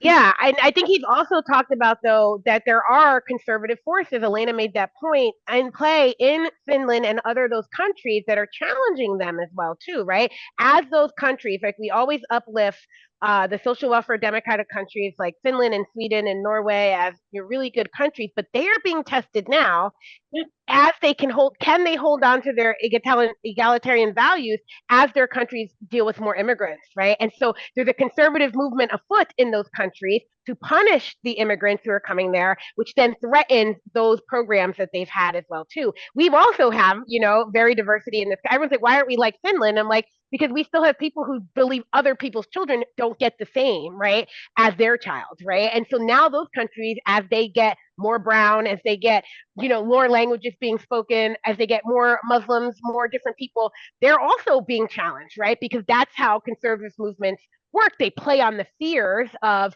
the dwindling minority, right? The white minority that's becoming, and then they're sort of attack those things, right? Will those education systems stay in place when it's about other people's children, right? And not your children. And so there's a lot of issues about Finnish identity, things like that. And that I just want to point that out. We should be looking into those and what they've been doing, but also know they come at a cost, right? As you look at the diversity that your country's doing, and can you maintain? I think it's so important to ask people, can you maintain that commitment to this approach when it's with children who don't look like you, right? And when it's, and I think some of them are going to show us that it can be done, but it's going to be hard fought, right? It's going to be such a huge challenge. But that leads us to talk about resistance. Before we head over to the Q&A, which we will do shortly. So again, I see some great questions in the Q&A. If you have more, please add them. But I want each of you to speak to a little bit about resistance. What would you say? Now, our audience is diverse. We have early childhood practitioners, teachers, family child care home providers, center directors. We have professors, faculty, retired teachers.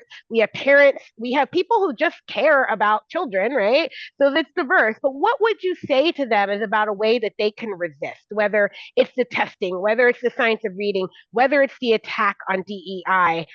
What are just one thing that you would advocate for? And you can be specific. You can say, well, to parents, I know Makai might have something in particular she might want to say to parents, right? Or Kathy, you might want to speak to other teachers, or Elena, just to the general public about policy, right? I'll leave that to you to decide. But we'd love for you to share your thoughts on resistance before we transition into the Q&A. Sure. Anyone? Makai, go first. Okay. So I'm going to do my best because I think I want to speak about all the stakeholders. So I'm going to do my best to be mindful of time. So of course, number one, which benefits everyone, is play. Through play, children explore, make meaning of the world, practice social skills, identify emotions, develop spatial awareness, test hypotheses, everything. They develop the fine and gross motor skills necessary to sit at a table and hold a pencil, right? And in play-based spaces, children are allowed to represent their knowledge in many forms. It's not a one-size-fits-all. And the biggest thing about that is, like, there needs to be open communication about what children are learning through play. And I know someone put in the chat about the documentation that they do, because it really needs to be explicit. There are families that are sending their children to play-based schools and don't understand how the kids are learning. And some families really don't know because of the education system that they grew up in. And you can back it up with play-based education research, such as, DEY and the National Association for the Education of Young Children. They both have resources to support play and anti-bias education. Because once they see this, when they move on to a school that is forcing, child-friendly or child developmental ways of teaching, like, they can advocate and say, like, actually, I know that another way is better.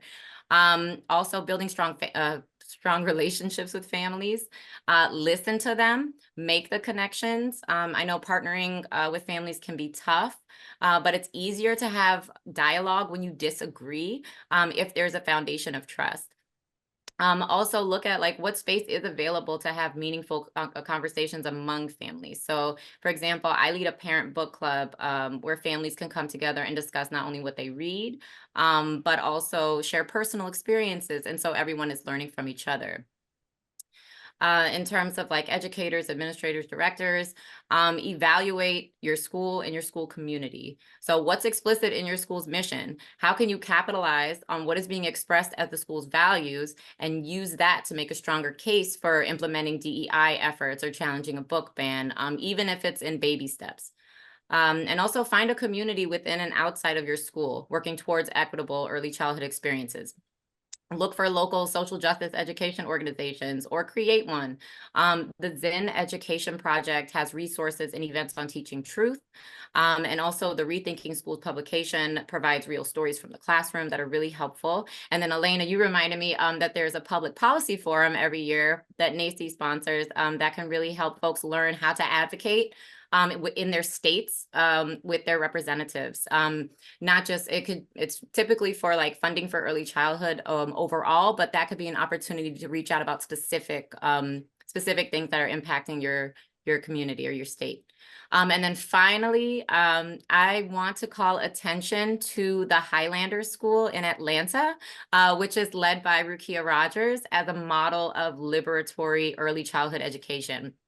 And I know Nancy showed me this already, but I highly recommend reading, oh wait, can you see it? Reading her book on beloved community.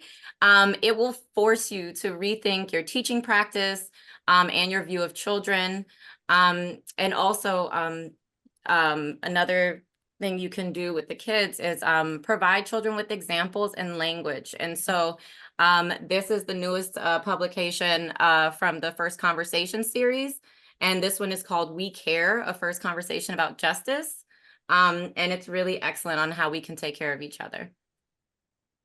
Thank you so much for sharing those books, Makai. And yes, we can see them. And Rukia Rogers is one of our new Defending the Early Years national advisors, and she's doing amazing work. And I cannot wait to visit her school, sit down with her, talk with her, get her more engaged. We're just happy for her to be a part of it. So thank you for sharing those resources. Kathy, what would you Hold say? on just one second. Can we Yes, get go ahead. the Zen Education Project and Rethinking Schools into our chat list there? So Yes, we'll definitely drop those links. Zoe, if you can add Zen Education Project and Rethinking Schools as resources as well too, that would be great. Yes, I'll share the name of this. Well, go ahead, Kathy. So I spend hours and hours thinking about this question of how do we fight back? How do we resist? And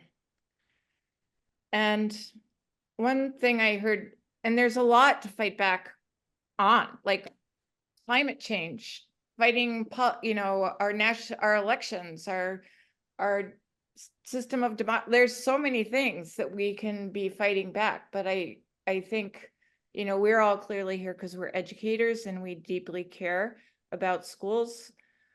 I think it's really important just to be talking to people and making connections between what the things that we are seeing, like when helping people who are not as deeply immersed in our analysis of what is going on, being able to share our thinking.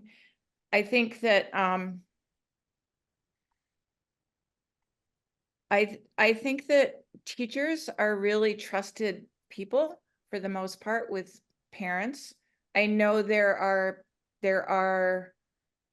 parents, or we don't even call them parents anymore in Cambridge, we call them caregivers, that they are, that relationship can sometimes be complicated.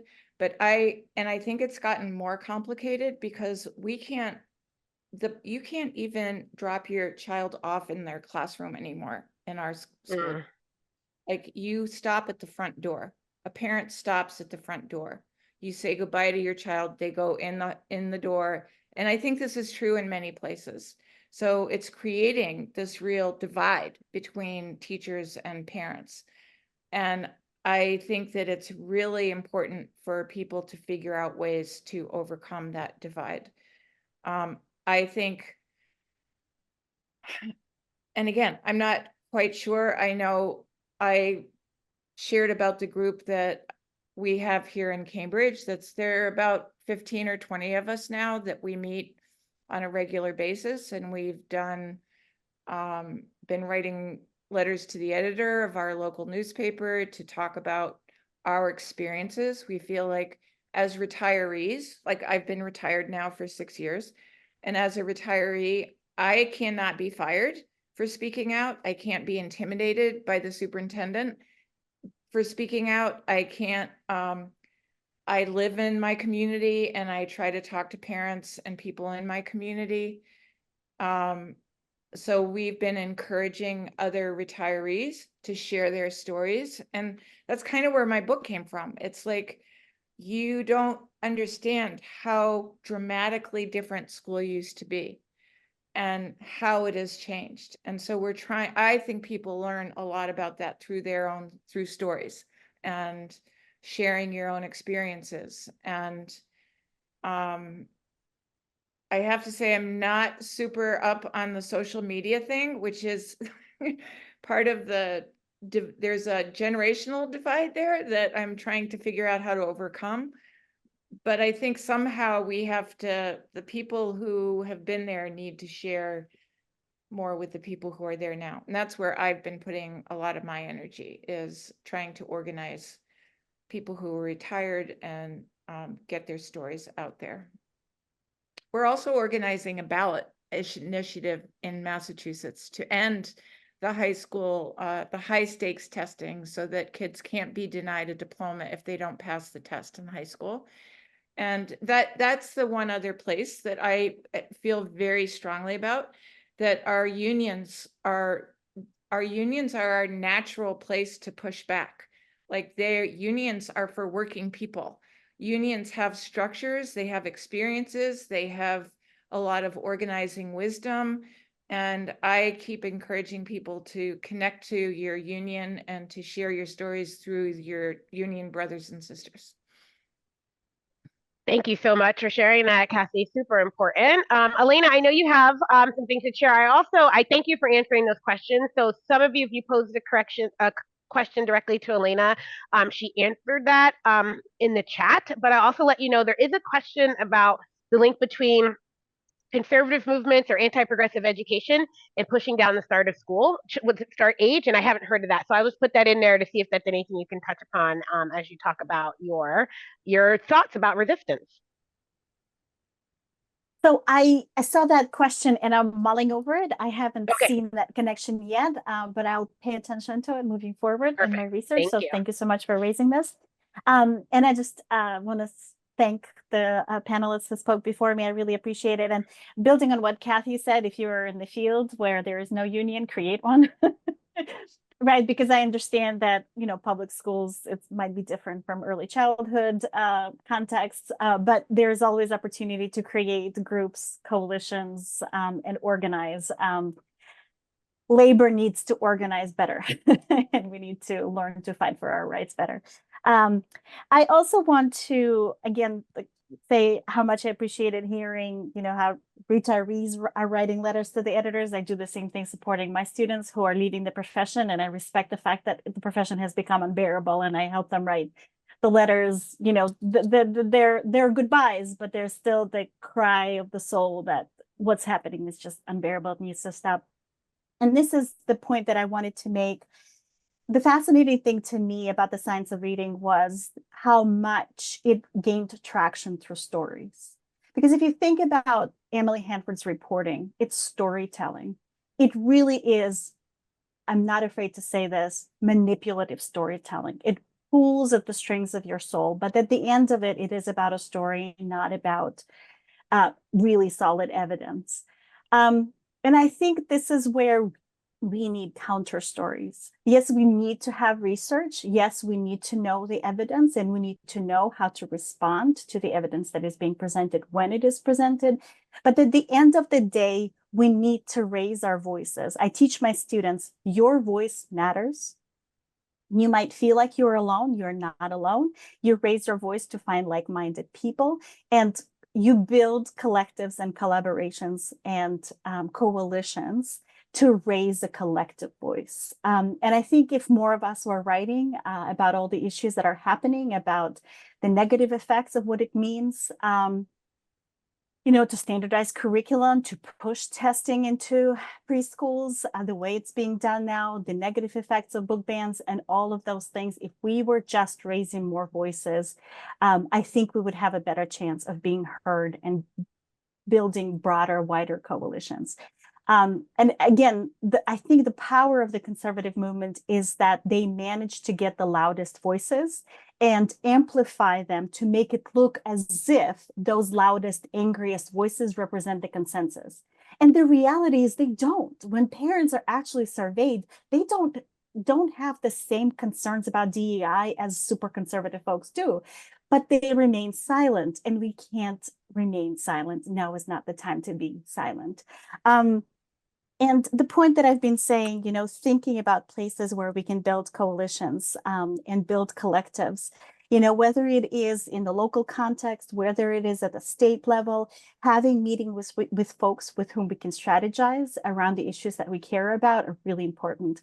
I've really appreciated in Wisconsin the work of the Network for Public Education. They've done a really great job bringing folks together, training them, raising issues of advocacy, showing up on the Hill together, and organizing campaigns that, again, allow folks to show up as a group and say, we collectively care about what's happening, and we want to push back against the measures that are taking down the kind of education that we believe in, and more broadly, right, not just public education, but humanizing education that values students' experiences and students' identities.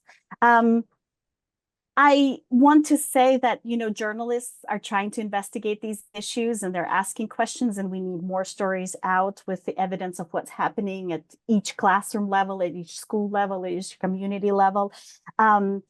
And there are folks who are organizing with counterclaims to what's happening. So it's really important to pay attention to the report. So at the beginning of my talk, I shared some of the resources with researchers who put together the kind of texts that debunk the myths that are being circulated. Those are really helpful. And having one-pagers at the tip of your hands that you can send to your administrators, send to your representatives.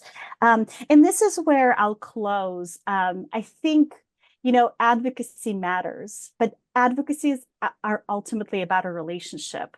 And part of, the power of the science of reading movement is that there were parents who were knocking on representatives' doors years in and out, demanding for resources for their children.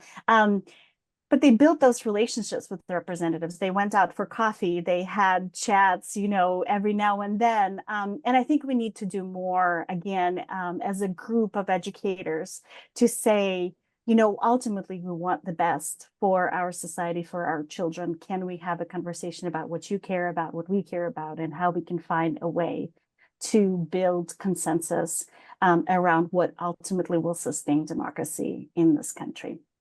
So these are some of my ideas that I've been grappling with. Thank you. I wanted to mention, in addition to the other resource besides Elena's article that helped me so much understand the science of reading, is this book called Fact Checking the Science of Reading. We want to be sure to get it in here, by Tierney and Pearson. Woo, that's funny.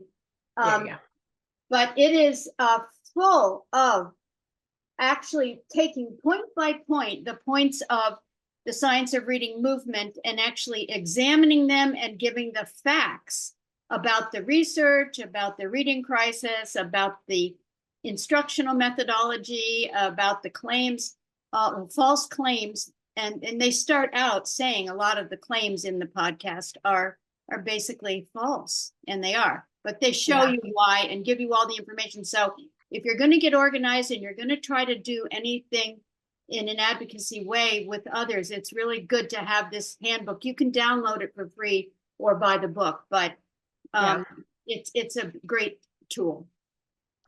I also want to share, there's a strategy that I don't think gets talked about enough, but Illinois actually is the only state I know that passed a law to ban book bans. So they went the other route. You can't ban books in Illinois. I think that was super ingenious. I don't think it gets talked about enough. I think we need to think about how to prevent that stuff from happening in the first place. What would it look like for a state to get a law that says you can't mandate one reading curriculum for the entire state? because reading doesn't happen in a one-size-fits-all model, right? And so how can we go back, right? What would happen, even if it wasn't the whole state, even if it was just the city, an ordinance or something, right? But those types of things really matter in fighting this, right? How do we look at it that way? So I just want to share that. Also, there was one question that I thought from Jim, another one of our DEY national advisors. Hi, Jim. Thank you for being with us for the 3 days.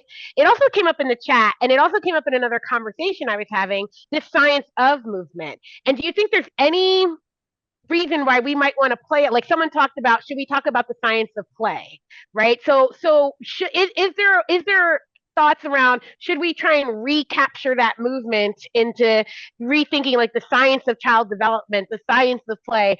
Or I'm still torn. I was like, I don't know if I want to go into the science of play after critiquing the science of reading, but I understand the idea that we might want to jump on that and kind of control it ourselves. So I don't know if anyone has a thought on that before I wrap up, but I just wanted to know that that was put out there, and it was interesting.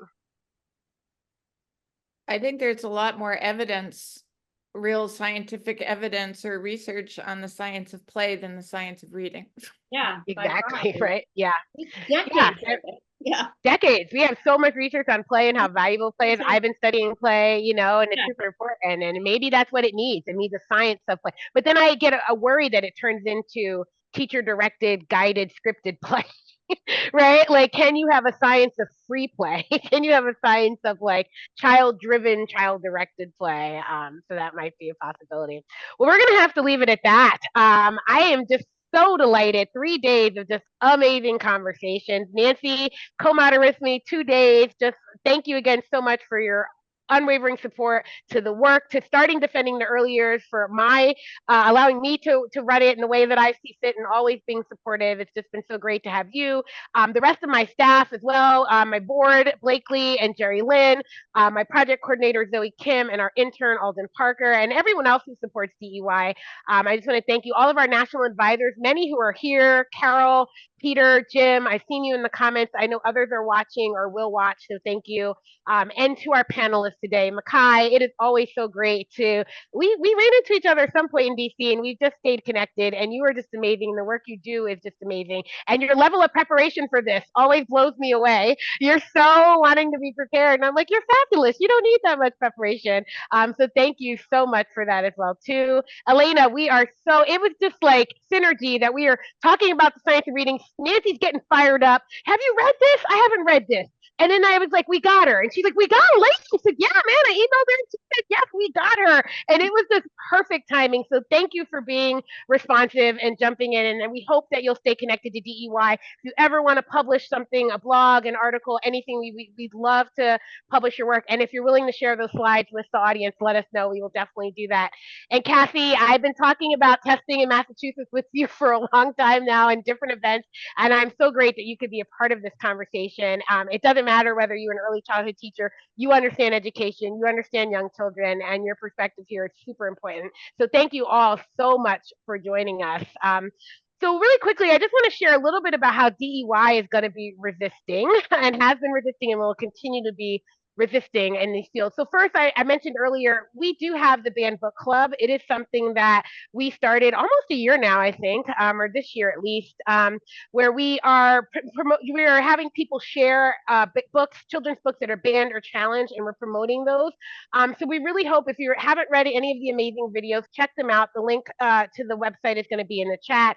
All of the videos are on our YouTube page. And if you want to participate in the Banned Book Club, if you want to feature a children's book that has been banned or challenged, please send an email to our project coordinator, Zoe Kim, and she will help you get that video filmed so that we can continue doing this. We think it's super important. One way that we're going to continue this work, we had launched the Defending the Early Years Professional Learning Institute, and we're putting together our webinars, all of our resources. But starting soon, we're going to launch what we call the Reflective Practice Series. We kind of did it with the workbook this year. So this is an idea of how do we support early childhood educators, caregivers, in really engaging, honing in on the reflection that is key to their work. So we're going to have an opportunity for you to subscribe to some professional professional development opportunities, but we're also going to make a lot of these available as free to everyone. So please be on the lookout in our newsletter and our emailings about the upcoming Reflective Practice Series. We're going to launch one soon with one of our DEY board national advisors. Kisa Marks is going to do some Reflective Practice Series and others as well too. And as Makai mentioned, I have been working diligently, thanks to funding from Defending the Early Years, to develop an anti-racist early childhood education and care curriculum framework. And I'm just putting it out there right now. That thing is being launched, right? Let's just call it, right? By September of this year, it will be released and launched. You're gonna hold me to that. If I don't give you a date right now, I'll never get it done because I'm so nervous about putting it out, but it's almost ready. Makai has given feedback. Other early childhood people that I love have given feedback. So it's going to come out soon. So these are some ways. We hope you will continue to engage with DEY in these and other ways that we are trying to resist, that we are trying to push for a just and equitable early childhood education for all. Thank you so much for joining us for these past 3 days. And until we meet again, please remember that everything we do is in defense of young children and their right to a high quality childhood. Thank you.